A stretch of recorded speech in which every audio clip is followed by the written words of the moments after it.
Bonjour, bienvenue sur ma chaîne, moi c'est Michel. Alors aujourd'hui on va coudre une veste et en fait c'est une veste que j'avais pas prévu de coudre. J'étais allée dans une mercerie et je voulais acheter du tissu pour coudre la robe Burda portefeuille que j'ai cousue dans ma précédente vidéo. Et je voulais la coudre en un tissu plus uni, dans un jersey pour être plus facile à porter au quotidien. Et j'ai pas trouvé. Mais par contre, je suis tombée sur un coton surpiqué. J'ai eu un coup de foudre. Donc le voilà. J'ai adoré la couleur, enfin tout, des petites fleurs blanches. Et à l'intérieur, il y a un petit point bleu. Donc j'ai trouvé ça tellement joli. Et en plus, il avait disposé sur le mannequin avec une veste d'ailleurs un peu plus ample que celle que je voulais coudre. Et j'avais beau tourner pendant une demi-heure, je revenais toujours vers ce tissu et je me dis tiens je vais le prendre. Mais par contre je sais pas quelle veste je vais faire. Et dans la tête j'avais qu'une seule idée de veste, c'était la Flavia de Fibromousse parce que je l'avais déjà cousue. Mais en même temps j'étais pas trop fan de cette forme là pour ce tissu là. Parce que je voyais plutôt une veste de demi-saison à porter un peu tous les jours, alors que la Flavia que j'ai cousue façon bomber, donc je l'ai cousue dans un tissu un peu épais, dans une espèce de tweed et que je porte beaucoup quand il fait très froid au bureau. Donc là je voulais un truc quelque chose un peu plus ample et plus facile à porter tous les jours quand je suis en vacances, quand je vais faire mes courses, qui soit moins formel. Voilà. Donc du coup, je vais vous montrer tous les modèles avec lesquels j'ai hésité pour coudre cette veste et celui que j'ai choisi au final. Alors voici le premier modèle que j'ai failli faire. Donc c'est tiré du Burda de novembre 2024. Donc ce que j'aimais bien ici, si vous regardez le dessin technique, c'est cette coupe un peu loose. Elle a l'air très confortable. Les poches, je les aurais faites comme ça, tiens. Je trouve ça sympa. Des petits nœuds, des gros nœuds même sur les poches. Là, donc là on a un détail des gros nœuds. Ça j'aimais plutôt bien. Je l'aurais un petit peu raccourci parce qu'elle est un peu longue. Donc ça c'était le choix numéro 1. Ensuite le choix numéro 2, ça aurait été cette robe. Pareil, c'est tiré d'un... Enfin, excusez-moi, cette veste. Septembre 2024. Donc là, pas trop mal. Je l'aurais fait avec des boutons pression comme sur le modèle. Et par contre, les manches, je suis pas très sûre parce que les manches, elles sont un peu arrondies. Donc là, on a que cette photo-là avec ce magnifique jacquard. Ça, c'est un peu regrettable sur ce Burda. Mais ils ont réutilisé le même patron pour faire une veste en jean. Donc voilà la veste en jean en question. Et bon, donc là, je l'aurais fait bien sûr sans les poches et sans le col. Enfin, les poches peut-être que j'aurais ajouté, mais quand je vous dis que les manches sont arrondies, vous voyez là sur la photo en noir et blanc. Et si on regarde bien le dessin technique, la manche elle est un peu arrondie. Donc au final, je suis pas partie là-dessus. Et du coup, il y a cette veste-ci assez cintrée.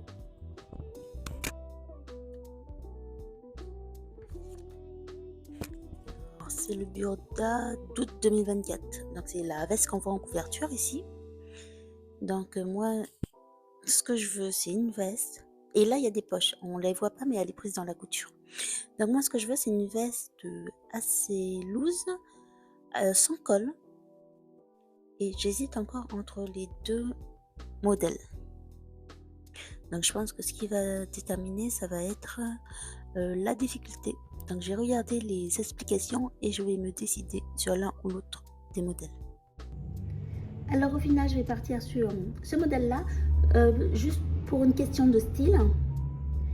Parce que je pense que cette veste-là, je pourrais la porter plus facilement avec différents vêtements. Aussi bien pour un look casual que pour un look un peu plus habillé. Donc voilà. Alors voilà le milieu dos que je n'ai pas coupé dans la pliure du tissu. C'est bien sûr une erreur. Ah là là, j'ai mal placé le patron que j'ai décalqué sur le tissu et du coup je me retrouve avec deux pièces. Donc c'est pas très grave. Je vais surfiler et joindre les deux à la machine. Voilà, j'ai unifié le dos. Maintenant, on va passer aux pinces. On va enfin commencer la couture. Donc, on a des pinces au niveau du devant ici, sur la poitrine, et aussi sur les manches ici. Comme ça va resserrer un petit peu les manches au niveau... Enfin, moi, j'aime bien quand elles sont un peu resserrées sur l'avant-bras, on va dire. Donc, c'est à ça qu'elles vont nous servir. Donc, on passe aux pinces et je vous retrouve juste après. Ensuite, on coud les côtés sur le dos. Donc, tout le long, là. Comment on fait pour savoir quel côté du côté on coud sur le dos? Mais en fait, là, c'est le repère 2 et ça, c'est le repère 1. Donc, il faut bien faire attention aux repères numérotés sur les patrons. Ça aide beaucoup à savoir que c'est cette partie-là que je couds de ce côté-là et pas celle-ci. Voilà. Et surtout qu'ici, on a des repères de fente. Ici et ici, on a 2 repères qui vont venir, où on va venir poser les poches tout à l'heure. Voilà, donc là, on a le dos avec nos côtés. Et les côtés, on va l'assembler au devant. Donc, comme je disais, on va coudre jusqu'ici. Ici, il y a un repère. On va ne pas coudre cette partie-là, s'il y aura la poche. Et du repère jusqu'en bas, on va coudre. Voilà. Et je vais surfiler toute la veste à la fin. Ça, je fais qu'un seul passage à la machine. Donc là, chez Burda, apparemment, on monte les poches après. Donc du coup, voilà, on monte les poches après avoir monté les côtés. Donc je suis pas sûre d'être fan de ce montage de poches. Hein. D'habitude, on monte les poches sur les devants et les côtés, ou le dos, avant de venir assembler. Mais là, on va voir. J'espère que je vais pas me planter. Et après, je vais tout surjeter à la fin. Je vais pas faire de doublure parce que c'est censé être une veste légère pour l'été. Pour l'été et pour le printemps. Donc, je vais laisser comme ça. Je vais pas faire de doublure. Et peut-être que pour cacher à l'intérieur, là, les surjets, s'ils sont trop moches, si je les trouve trop moches, je mettrai un billet. Mais pour l'instant, voilà. Voilà, j'ai cousu les poches. Elles sont quasiment invisibles là. Elles sont prises dans la couture des côtés. Et maintenant, il faut coudre les épaules. Donc, ici, endroit sur endroit, bien sûr. Et ici, hop. Et une fois qu'on aura fait ça, il faudra venir poser la parmenture pour le col. Donc là, je pique les épaules et après, je vous retrouve pour la parmenture. Alors, j'ai assemblé ma parmenture, j'ai tout surjeté là, tout autour de ma parmenture. Et je vais l'assembler. Ah, j'ai épinglé ma parmenture, endroit contre endroit. Donc, il faut faire coïncider bien sûr les coutures d'épaule entre elles. Et là, je vais piquer à peu près 1 cm du bord tout le long. Et avant de retourner, je vais venir ici couper un petit peu comment ils appellent ça? Et pointer sur là où il y a les ongles arrondis, pour que quand on vient retourner la parmenture, ça soit tout joli et ça fasse pas un gros tas. Donc je vais piquer et pointer. Et voilà, j'ai épointé là, et là j'ai un peu dégagé les angles. Donc là j'ai cousu le début du surjet. Bon, j'ai dégagé un peu mieux l'angle, parce qu'il n'est pas très bien dégagé à mon goût.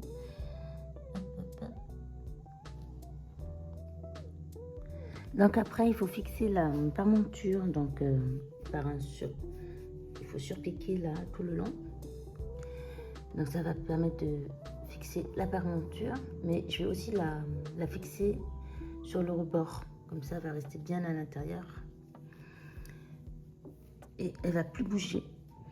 Voilà, j'ai fixé ma parmenture. Comme je disais, j'ai fixé ici pour que ça ne bouge pas trop. Et j'ai fixé aussi à l'intérieur. Ce qui est bien avec le coton surpiqué, c'est que si on pique là, pour fixer, cette partie-là, ça ne se voit pas ici. Bon, quand on a le nez dessus, on peut le voir. Mais sinon, ça ne se voit pas trop. Donc, ça, c'est chouette.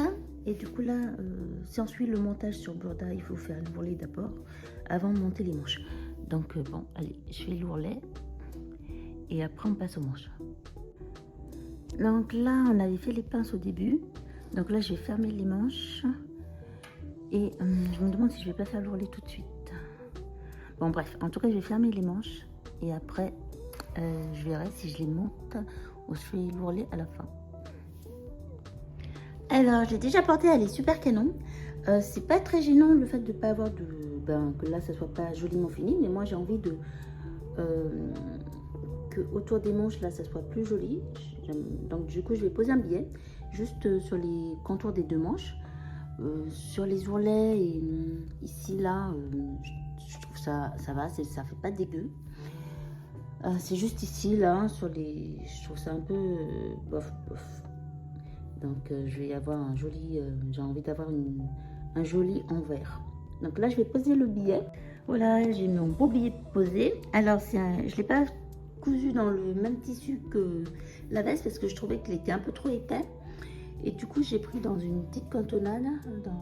Je l'ai fait moi-même. J'ai plié en deux. Et le souci, c'est que je trouve que la largeur, elle est trop courte. J'ai fait un billet de 1 cm de large.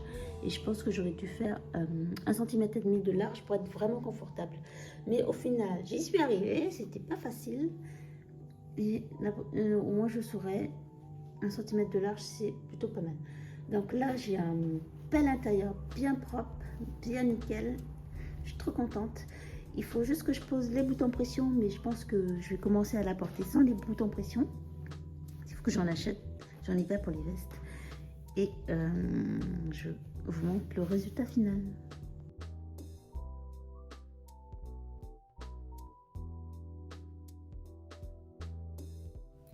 Voilà, je suis trop contente de cette veste. En fait, j'ai déjà eu des compliments dessus quand je la porte.